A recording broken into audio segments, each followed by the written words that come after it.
Sou Daniele Duarte Silva de Jesus, aluna do curso de Pedagogia na Universidade Virtual do Estado de São Paulo, no Polo de Cubatão.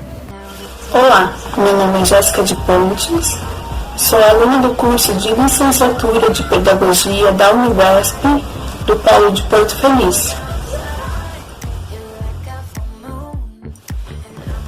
Olá, eu sou Viviana Cristina de Alcântara, aluna do curso de Licenciatura de Pedagogia da Univesp, do Polo de Porto Feliz.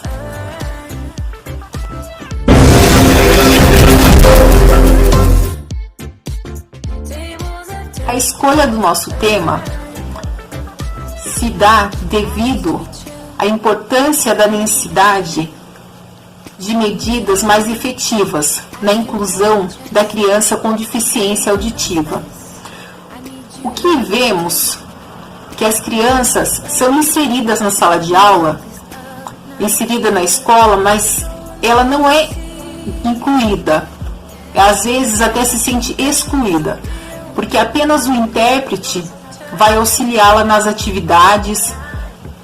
Há uma deficiência quanto aos funcionários, alguns professores, na comunicação com a criança.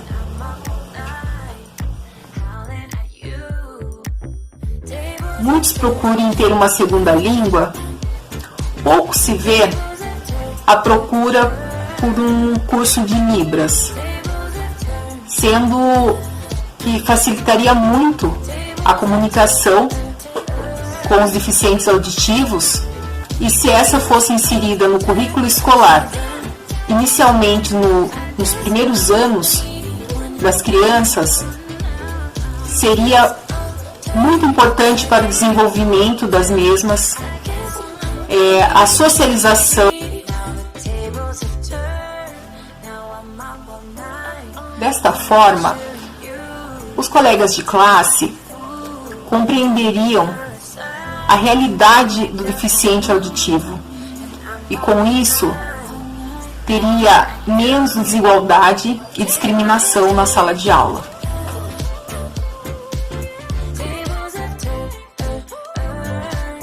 O objetivo do nosso trabalho é criar metas mais consistentes para inserir no currículo escolar o ensino de Libras. As formas seriam análises, identificação gradual e condições de qualidade.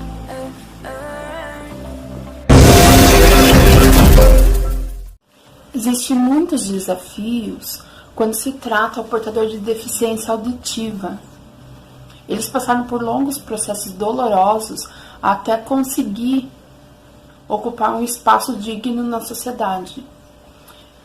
No século XV, eles, por não falarem, eram considerados seres incapazes de pensar.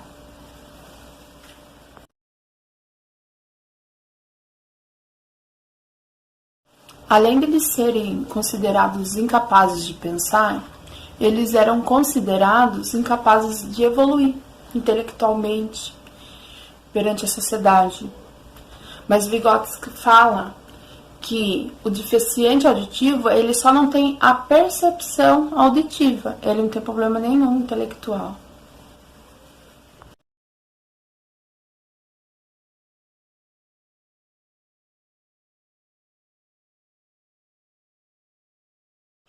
Com isso, as teorias de Lev-Vygotsky informam que a criança, ela não se desenvolve pela fala, ela se desenvolve pelo comportamento motor, pelas coisas que ela observa ao seu redor, não somente pela fala. A fala é apenas uma ferramenta que vai somar para esse desenvolvimento da criança.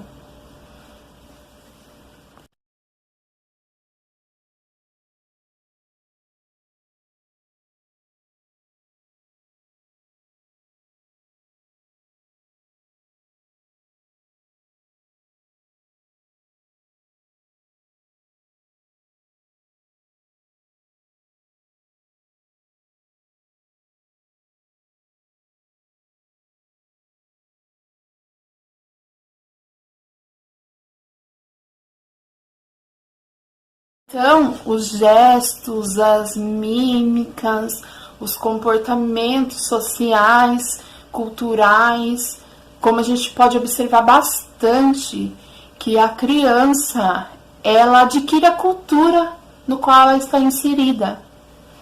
Então, ela não depende somente da fala, da audição, da visão para se desenvolver. É um conjunto de ferramentas. E quando se falta uma ferramenta, existe a necessidade da implementação de algo que possa suprir essa necessidade da criança.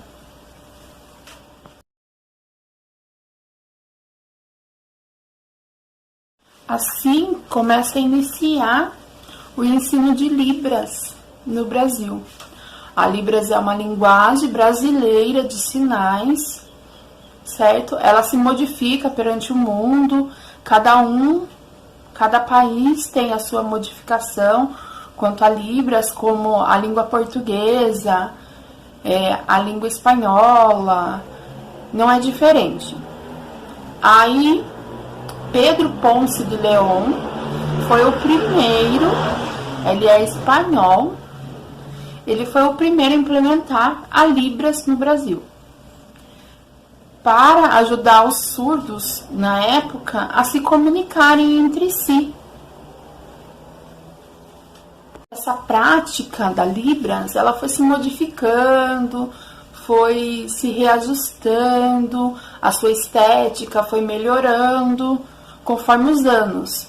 No século XX, que a população surda ganhou grande força, que ficou amparado pela Constituição de 1988, que é lei hoje, eles têm a lei da inclusão, eles têm a lei do surdo.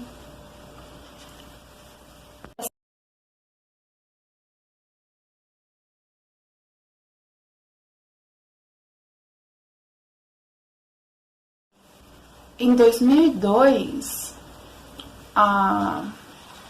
foi criada a Lei 10.436, que reconhece a Libras como uma linguagem. Aí difundindo o bilinguismo nacional, né?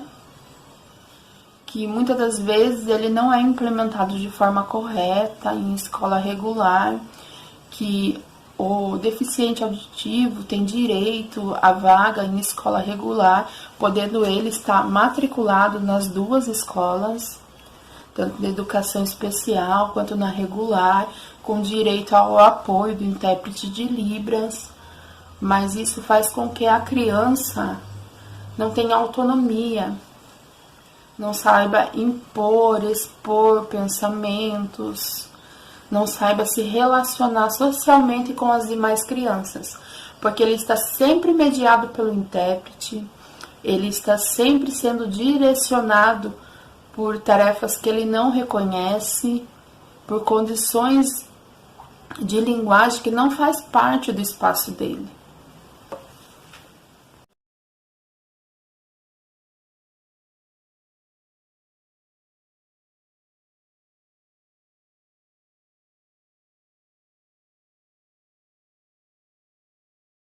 Entra em nossos estudos a zona de desenvolvimento proximal de Lev-Vygotsky, que considera a distância existente entre o que a criança consegue fazer de forma independente e o que ela precisa realizar com a ajuda de outros, como o professor, um intérprete ou alguma outra pessoa que esteja no seu meio social. Em outras palavras, a criança, quando está na zona de desenvolvimento proximal, a partir dos 6 anos de idade, que se inicia no ensino fundamental, é onde ela está na faixa de mais absorção de conhecimento, onde tudo que você colocar ali para ela, tendo uma dificuldade ou outra, mas ela está no processo de uma absorção melhor e maior, para adquirir qualquer tipo de conhecimento. Com isso, a gente defende a tese de que a criança, com o ensino de Libras no ensino fundamental do primeiro e segundo ano, ela vai compreender de forma melhor, natural, e o bilinguismo será difundido de forma mais efetiva, porque quando se coloca uma sala de aula regular com a Libras no currículo, a criança vai começar a desenvolver, e a partir do momento que chegar uma criança de inclusão, essa criança vai ser acolhida, ela não vai ser excluída do local. Ela vai conseguir se expor, dialogar, conversar, colocar suas ideias. Ela vai estar dentro de uma escola, dentro de uma sala de aula, estudando de forma efetiva. Não para que se cumpra uma lei somente, mas que o seu direito tenha um peso e faça valer. Com isso, na educação infantil, é que onde vai nortear a criança nos primeiros aprendizados, e o que falta então para inserir esse aluno de deficiência auditiva é a implementação da Libras no currículo na escola regular. Porque o que acontece de forma natural é o conhecimento da criança nessa fase. Então, essa ferramenta da Libras vai fazer com que dissemine a desigualdade, traga a inclusão social, a inclusão escolar, a inclusão entre todos os pares quando se trata na parte da educação. Existe a necessidade de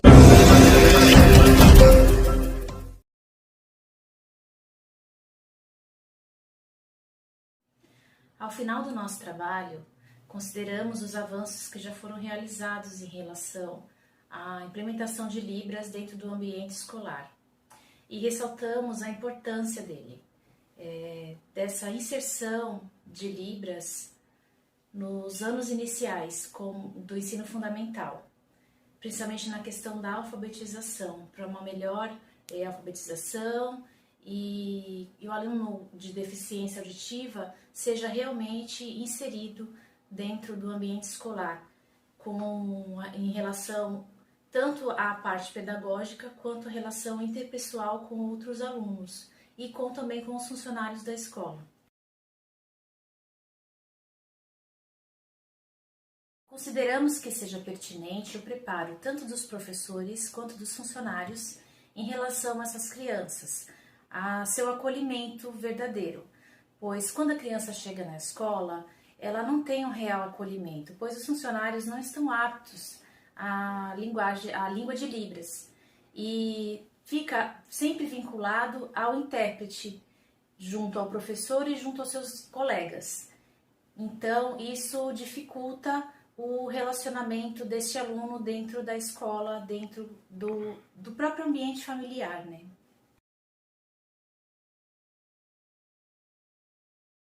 Levantado pelo Ministério da Educação, estima-se que no Brasil só existam 230 intérpretes preparados para a sala de aula. Então, com isso, existe a necessidade de uma aplicação de recursos para que seja feita essa capacitação de forma efetiva, pois a lei ampara a inclusão, né, desses alunos, mas infelizmente a realidade que a gente vive não é essa. Esses alunos eles acabam sendo excluídos por não conseguirem se comunicar dentro da sala de aula. Então deve-se ter práticas mais efetivas, educacionais, para aperfeiçoamento dos professores e desses funcionários voltados para Libras.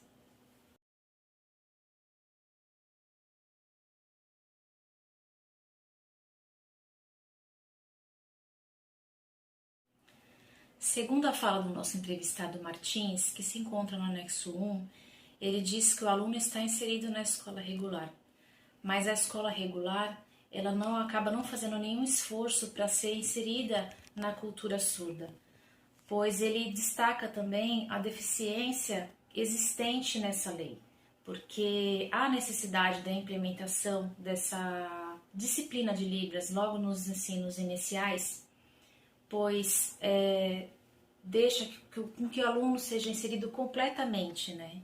O aluno deficiente é visto em sala de aula como se fosse um peso. Ele só tem que estar ali. Ele acaba não participando. Sem o intérprete de Libras, ele não consegue participar da aula e ele não consegue participar dos ambientes dentro da escola, porque é visto muitas vezes apenas somente em sala de aula. Nos outros ambientes, em outras aulas extracurriculares, esse aluno acaba não sendo inserido.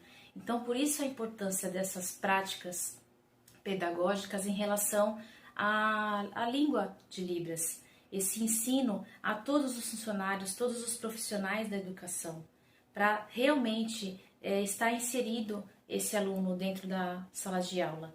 E o bilinguismo é um marco muito importante na disciplina de Libras, na área de Libras.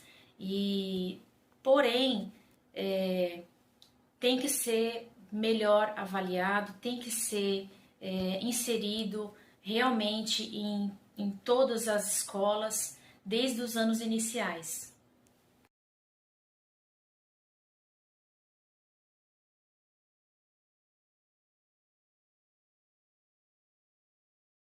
E para encerrar, como nós falamos, o bilinguismo ele foi um marco essencial para a história do deficiente auditivo dentro da escola, pois propicia diálogos diretos e contempla todos os envolvidos no local, proporcionando conhecimento, autonomia e reconhecimento com ganhos objetivos, pois a luta no decorrer dos anos respaldou em lei como direito à comunidade surda. Porém, a gente sabe que ainda tem muito a ser feito por eles. Demonstrado a necessidade e o espaço que eles necessitam dentro da escola e dentro da cultura no geral, para o seu desenvolvimento para a vida.